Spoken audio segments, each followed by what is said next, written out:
Bienvenue dans cette nouvelle édition du 12-15. Voici les titres de l'actualité au Rwanda. La 12e édition des Assises nationales se tiendra du 18 au 19 décembre prochain à Kigali. Plusieurs sujets brûlants seront à l'ordre du jour, notamment l'épineuse question des réformes constitutionnelles. La Cour pénale internationale a confirmé ce jeudi 4 charges de crimes contre l'humanité contre Charles Blé Goudé. Les avocats de l'ancien leader des Jeunes Patriotes ont encore la possibilité de faire appel. Et puis, lancement d'un plan d'urgence 2015-2018 en vue d'accélérer la croissance économique du Cameroun. Il sera financé par plusieurs banques locales et internationales. Cela fait plus de 10 ans que le Rwanda a adopté un modèle de gouvernance inclusif, un instrument qui permet aux dirigeants de prendre en considération l'avis des populations via des assises annuelles. Et l'idée d'un éventuel référendum pourrait être au cœur des débats de cette année. Voyez ce reportage d'Oliva Diakotan, notre correspondant au Rwanda. Impliquer davantage les populations dans les prises de décision pour un développement harmonieux du Rwanda, c'est le vœu des autorités. Depuis 2002, ce modèle de gouvernance est expérimenté au pays des 1000 collines. Un cadre consultatif annuel qui donne l'opportunité aux Rwandais résidant au pays et même ceux de la diaspora de se prononcer sur tous les aspects de la vie nationale. Un véritable creuset pour faire l'état de la nation afin de construire un Rwanda uni et prospère. C'est un mécanisme aussi qui consacre la redevabilité comme un des grands choix que le Rwanda s'est doté. Et donc la redevabilité, c'est-à-dire le dirigeant rend compte au dirigé. Le citoyen a le moment, l'opportunité d'interroger son dirigeant en ce qui concerne ce qu'il lui fait. La 12e édition de ces assises nationales abordera plusieurs sujets brûlants. Il s'agit surtout du cas des rebelles rwandais, des forces démocratiques pour la libération du Rwanda, FDLR. Mais l'épineuse question d'une probable modification de la Constitution pour permettre au président Kagame de briguer un 3e mandat à la tête du pays après 2017 ne figure pas pour l'instant dans l'agenda. La modification de la Constitution n'est pas une chose nouvelle, puisque cette loi fondamentale prévoit elle-même les mécanismes d'amendement. Si jamais nous recevons des requêtes appelant au référendum, les choses se passeront selon les normes requises. Le dialogue national de 2014 va se tenir du 18 au 19 décembre prochain à Kigali. Ces assises auront pour thème vision commune, un nouvel élan. La jeunesse sera au centre des préoccupations. Victoire écrasante de l'opposition aux élections législatives à Maurice. La coalition d'opposition de l'ancien président Aneroud Jugno a remporté près de 3/4 des sièges à l'Assemblée nationale selon les résultats officiels définitifs. Des résultats qui font d'Aneroud Jugno le prochain Premier ministre de Maurice, poste qu'il a déjà occupé entre 1982 et 1995, puis entre 2000 et 2003. Le Premier ministre sortant, Navin Chandra Ramgoolan, a quant à lui reconnu sa défaite et dispose de quelques jours pour présenter sa démission. La perspective d'un procès devant la Cour pénale internationale se confirme pour Charles Blé Goudé. L'institution judiciaire s'est prononcée en faveur de la confirmation des charges de crimes contre l'humanité qui pèsent contre lui. Pour la défense de l'ancien chef de la galaxie patriotique de Côte d'Ivoire, c'est la surprise et la déception. Marina Vanier. Confirmation des charges contre l'Ivoirien Charles Blé Goudé. La chambre préliminaire de la Cour pénale internationale a approuvé ce jeudi 11 décembre 4 charges de crimes contre l'humanité à l'encontre de l'ancien chef des Jeunes Patriotes.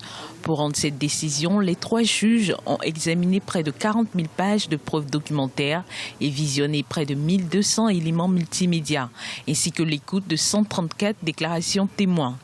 Proche de l'ancien président Laurent Gbagbo, il lui est reproché notamment sa présumée responsabilité dans des meurtres et des persécutions perpétrés en Côte d'Ivoire entre 2010 et 2011. Nous sommes surpris par cette décision de la Chambre préliminaire de la Cour pénale internationale qui confirme toutes les charges contre M. Charles Blé Goudé. Notre surprise est très grande. Nous avions espéré, à l'issue de tous les débats qui ont eu lieu lors de cette audience de confirmation des charges, que le droit allait. Malheureusement, nous venons de constater purement et simplement que cette décision constate la vacance du droit. Et cela est dommage pour nous. Les avocats de Charles Blé Goudé disposent d'un délai de 5 jours pour interjeter appel de cette décision de la chambre préliminaire. Pour la défense, les choses sont déjà jouées d'avance. Mais lorsque vous avez par exemple un procureur qui, avant que les juges ne rendent la décision, qui demande lors d'une audience en ce qui concerne le dossier de M. Laurent Gbagbo, que le juge lit les deux dossiers, joigne les deux dossiers, cela a déjà commencé à susciter une véritable interrogation en ce qui nous concerne. La date du procès n'a pas encore été annoncée. La CPI a par ailleurs réaffirmé son intention de juger l'ex-première dame Simone Gbagbo, rejetant l'exception d'irrecevabilité évoquée par la Côte d'Ivoire. La CPI dénonce l'absence de mesures concrètes prises par les autorités ivoiriennes en vue d'un procès. Dans le reste de l'actualité, le Nigeria de nouveau frappé par un attentat. Au moins 31 personnes ont été tuées ce jeudi dans une double attaque à la bombe à Jos, une ville du centre du pays. Les explosions ont eu lieu sur un marché près d'une station de bus où une attaque du même type avait déjà tué 118 personnes en mai dernier. Située à la frontière du sud chrétien et du nord musulman, la ville de Jos a souvent été le théâtre d'attaques menées par le groupe islamiste Boko Haram qui enchaîne à un rythme quasi quotidien les raids meurtriers dans le nord du pays. Saïf al-Islam sera-t-il livré à la CPI? Les magistrats de la Cour pénale internationale ont saisi le Conseil de sécurité des Nations Unies ce mercredi afin que la Libye lui livre le fils du défunt guide libyen Muammar Kadhafi. La CPI estime que la Libye n'est pas en mesure de lui offrir un procès équitable. Explication avec Aminata Diak. Qui jugera Saïf al-Islam Kadhafi? Le bras de fer continue entre la Libye et la Cour pénale internationale. Ce mercredi 10 décembre 2014, la juridiction internationale a saisi le Conseil de sécurité de l'ONU pour demander le transfèrement du fils Kadhafi, une requête qui s'appuie sur le principe de subsidiarité qui s'applique lorsque la CPI estime que l'État responsable des poursuites et du jugement des crimes n'est pas compétent ou présente des défaillances. La CPI dit qu'il y a 3 points qui ne sont pas réunis pour que le fils Kadhafi, Saïf al-Islam, soit jugé par le système judiciaire libyen, à savoir, premièrement, la loi libyenne prévoit encore la peine de mort et la CPI ne prévoit pas de condamnation capitale. Deuxièmement, la CPI constate que le fils Kadhafi ne peut pas disposer, ne peut pas bénéficier d'une défense indépendante. Troisièmement, elle n'a pas reçu les assurances nécessaires de la part des autorités libyennes que le tribunal qui va juger éventuellement Kadhafi est vraiment indépendant des autorités libyennes. Selon certains spécialistes, une solution commune où le procès s'effectuerait sous le contrôle de la CPI